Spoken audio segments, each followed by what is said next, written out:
everybody. Welcome to the Arm Coach Podcast, episode 95. Happy New Year. We've got a fresh 365 days sitting right in front of us, and I need you to picture them like the world's cleanest training log. Every single day is a brand new opportunity to do something bold, something strong, something that shifts the way you see yourself and the way you show up in your body. So here's my question. Are you fired up to see what this year can look like for your arms, your strength, and your confidence? Are you excited to see what you can create? Or are you staring in the mirror, picking apart everything you think needs fixing?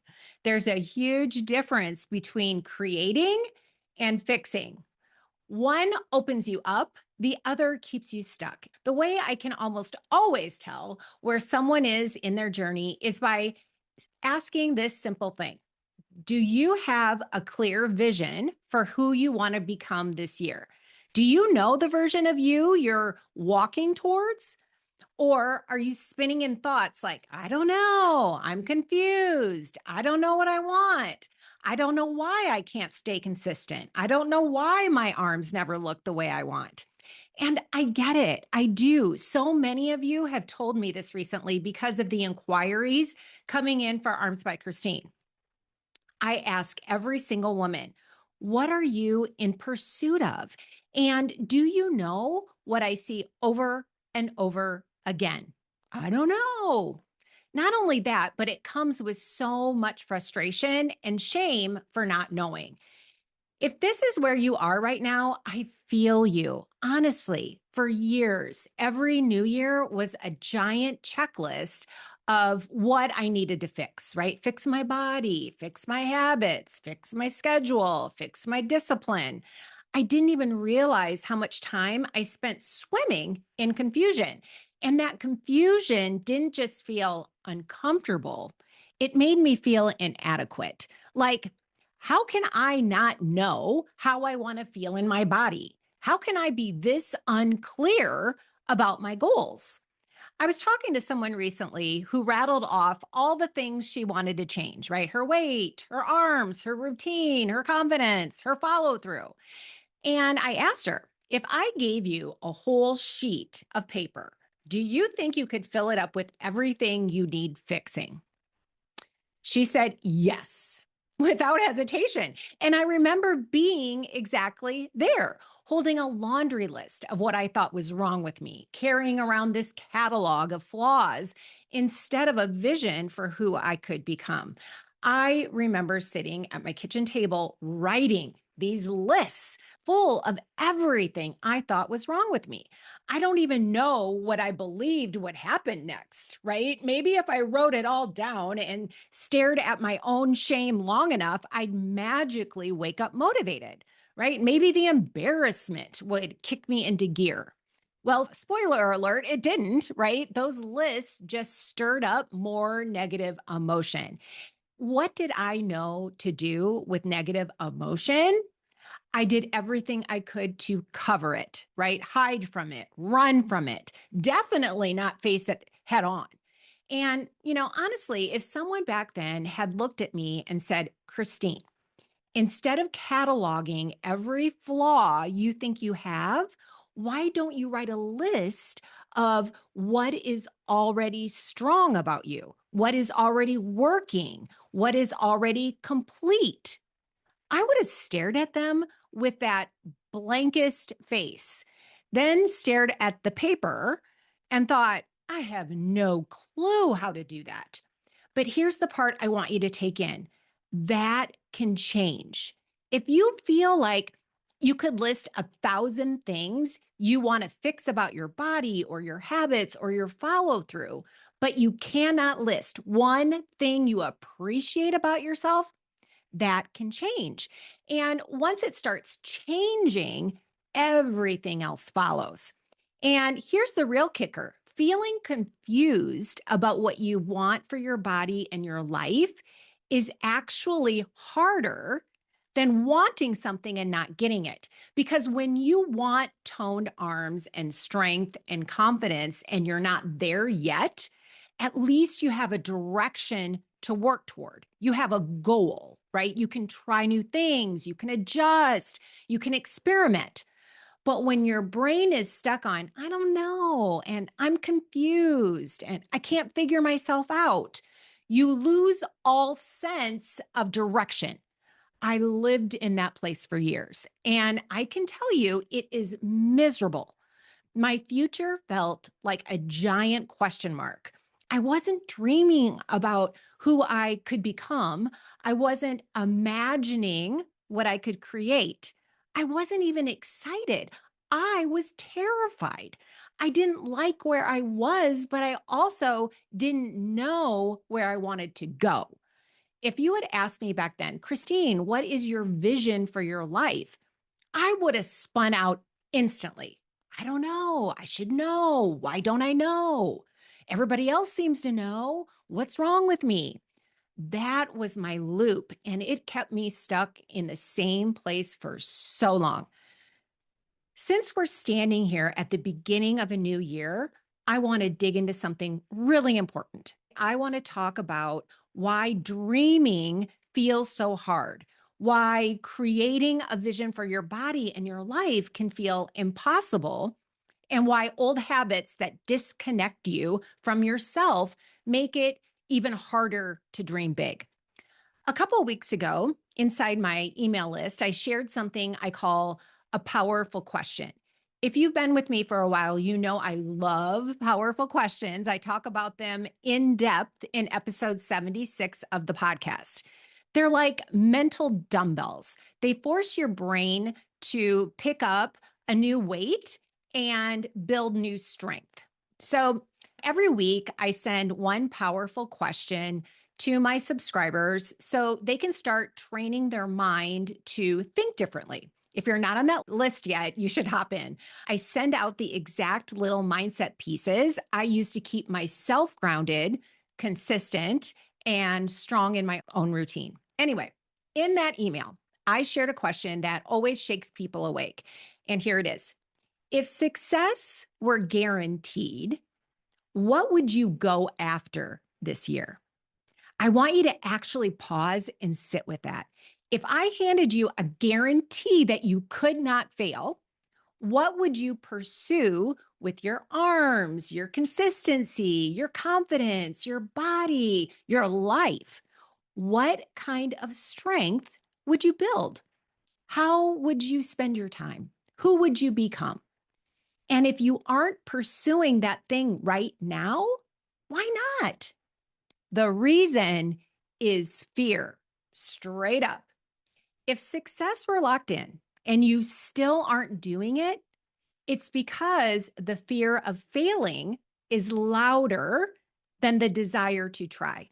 Now, here's the twist. I have talked about this before, and I'm going to keep talking about it because it matters. Failure does not create a feeling, not by itself. Everyone tries so hard to avoid it. I don't want to fail. I can't stand failing. I never want to be in a position where I might mess up. But failure itself doesn't feel like anything. It is simply a result. It is not an identity. It is not a character flaw. It is not proof you are behind or broken. Failure only hurts when you decide it means something terrible about you. When you turn a neutral outcome into a weapon against yourself, you are afraid of failure. You are afraid of the story you think failure will confirm about you. And that is the part we get to change. For the longest time, I made every setback mean something was wrong with me. If I skipped a workout, if I didn't stay consistent, if my arms didn't change fast enough, I turned it into a personal indictment. I told myself I was broken. I'd never figure it out. I never did anything right. I would never get the results I wanted. I was such a screw up. That was the story I attached to every failure. And of course, when you attach meaning like that, failure is terrifying. But notice the truth here. It wasn't the failure that made me feel ashamed, embarrassed, hopeless, or humiliated. It was the meaning I strapped onto it. I want you to let that sink in. You are not afraid of going after what you want because you're afraid of failing. You are afraid of how you imagine you'll feel if you fail. And right now, your brain thinks that feeling this is unavoidable because you've never looked closely at the story you attach to failure. You've just assumed failure produces the feeling. Failure doesn't create any feeling. Your thoughts about failure do. This is why so many women don't go after toned arms, strong habits, or a consistent routine. Their brain is busy anticipating the shame, anticipating the disappointment, anticipating the I knew I'd screw this up. So they avoid the goal altogether in an effort to avoid the feeling. And here's where this ties directly into your old buffering patterns. Think about the things you've done in the past to cover up negative emotion. Some women turn to food, some shut down, some hide, some overwork, some disappear from their goals whenever discomfort shows up. It's the same cycle. I'm overwhelmed, so I skip my workout. I'm tired, so I'll just start tomorrow. I feel behind, so what's the point? I feel insecure, so why even try? We avoid negative emotion by avoiding the thing that might bring it up. And for everyone who thinks that's not me, I'm not avoiding anything, I'm just being realistic, I want you to pause. If you are in a room of women lifting, building strength, showing up for themselves, and you weren't doing any of it, what would you feel? Would you feel left out, restricted, judged, behind, not as disciplined, like you were missing something everyone else had figured out? If those feelings come up, then your avoidance makes perfect sense. You're not avoiding the goal. You're avoiding the negative emotion you think the goal might expose. The habit of quitting on yourself, the habit of hiding from consistency, the habit of buffering with old patterns. They're all rooted in trying to get away from discomfort from an uncomfortable emotion. It all comes down to one core habit, a habit of avoiding discomfort. That's it. Your brain decides a negative emotion is a problem and then tries to cover it as quickly as possible. Some people use food, some numb out with scrolling, some disappear from their goals, some throw themselves into busy work. Whatever it is, it works for a moment, right? But long term, it makes you less capable of handling discomfort on your own and more dependent on the quick fix. Now, think about why you aren't going after what you want with your body, why you aren't chasing toned arms, consistency, or confidence. It's the same pattern. You're anticipating a negative emotion. If you fail, you'll feel bad. If you fall off routine, you'll feel disappointed. If you try again, you might feel vulnerable. So your brain says, let's skip all of that. It's the same root as any buffering habit. Your brain thinks if I try and fail, I'll feel terrible. And if I don't buffer, I'll feel deprived. And if I feel stressed or bored or lonely or overwhelmed, I don't want to sit with that. I want to get away from it. Do you see the connection? Avoiding your goals and avoiding your feelings come from the same place, avoiding a negative emotion. But there's a second layer, okay? Buffering disconnects you from your dreams because it trains your brain to chase immediate gratification. The I want it, so I must have it reflex. So many women tell me the same story. If I want something and I don't give it to myself, it feels unbearable. If I crave something and I don't answer it, I feel terrible. If I have an urge and I don't act on it, I get so uncomfortable. And listen, that was my story too. I hated wanting something and not instantly getting it.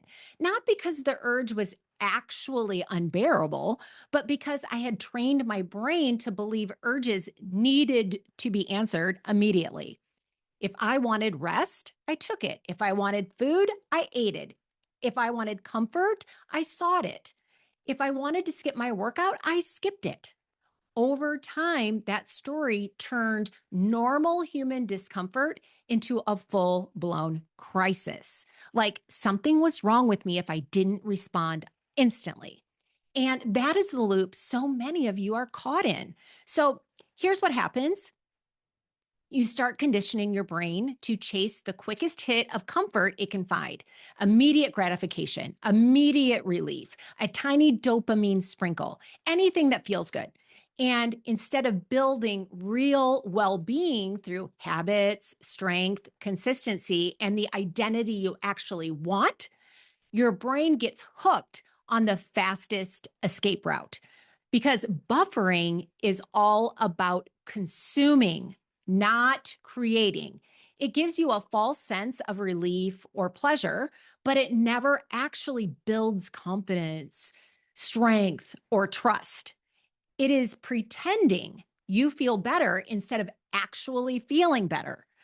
Buffering is easy. It takes almost no energy. Meanwhile, showing up for yourself, doing your reps, sticking with the habit, and holding a long term vision requires intention. If your brain has not been trained to do that yet, of course, it will choose the easier path.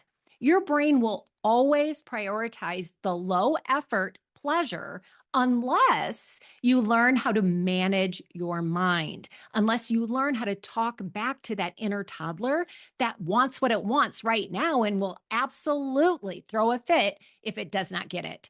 I talk about this in episode 7 when we dive into urges. That lower part of your brain only cares about 3 things: get pleasure, avoid pain, do it as fast and as efficiently as possible. It doesn't care about next week.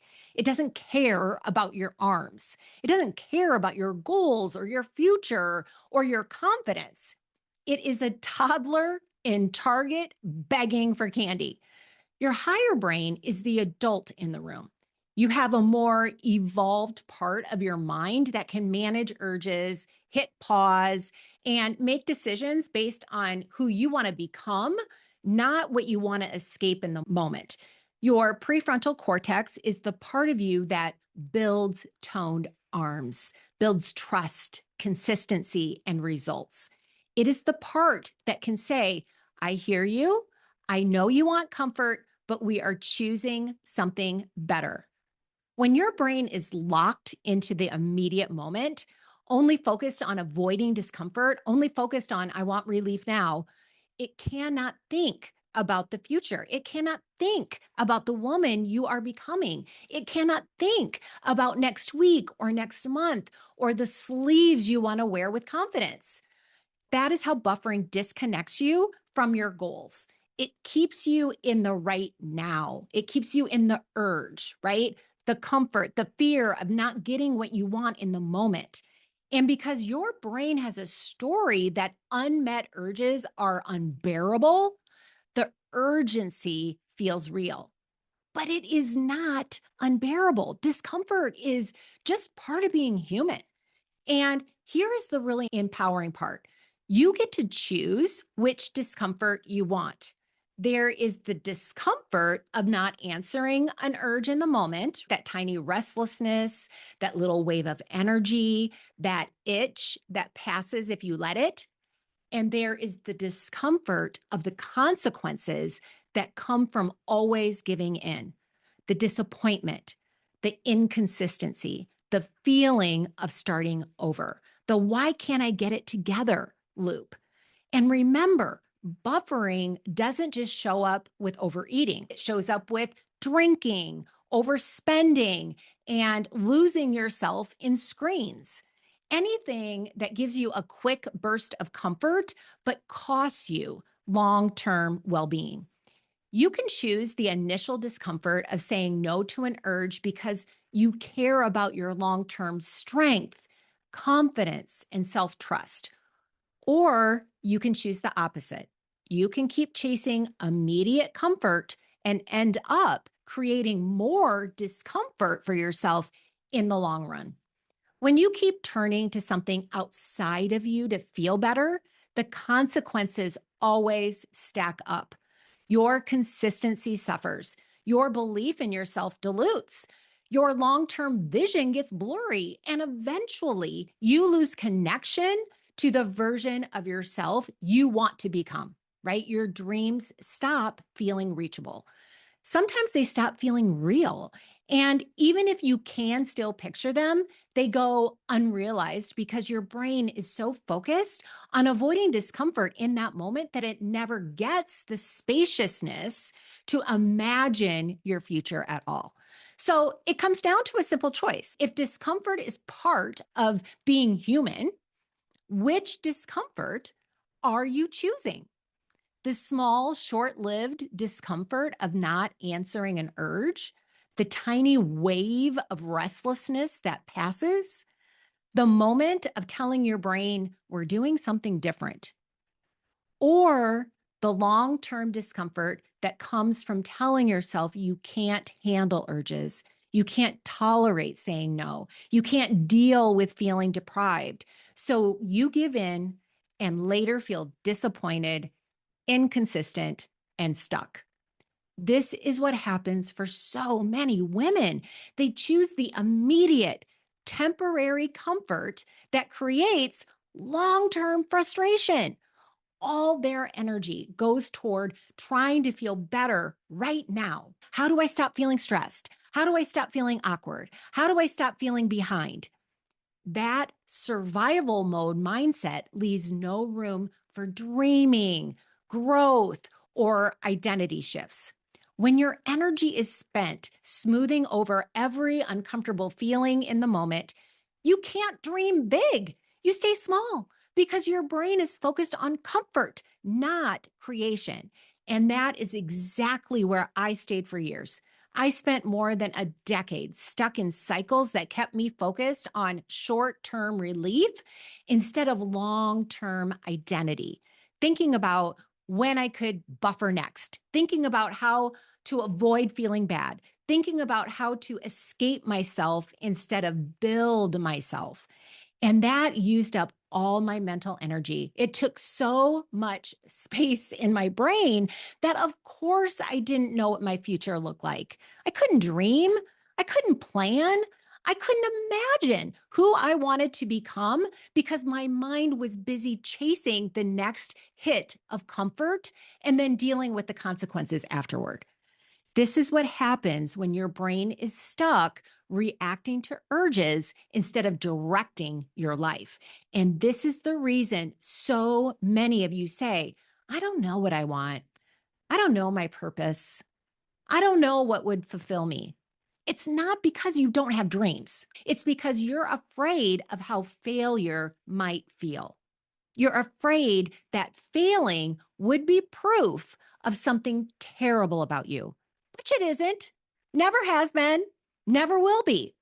And when you've spent years buffering from emotion instead of learning how to feel it, of course it's harder to dream. You've taught your brain over and over that you can't handle discomfort, that immediate gratification is the priority, that you should avoid negative emotion at all costs. But that's simply a habit your brain learned, and habits are rewritable. So, as you stand at the start of a new year with a blank training log and a wide open future, I want you to ask yourself a real question. Are you thinking about what you can create?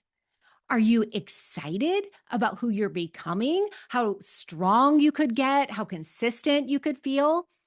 Or are you tangled in confusion, convinced that everything needs fixing before you can move forward.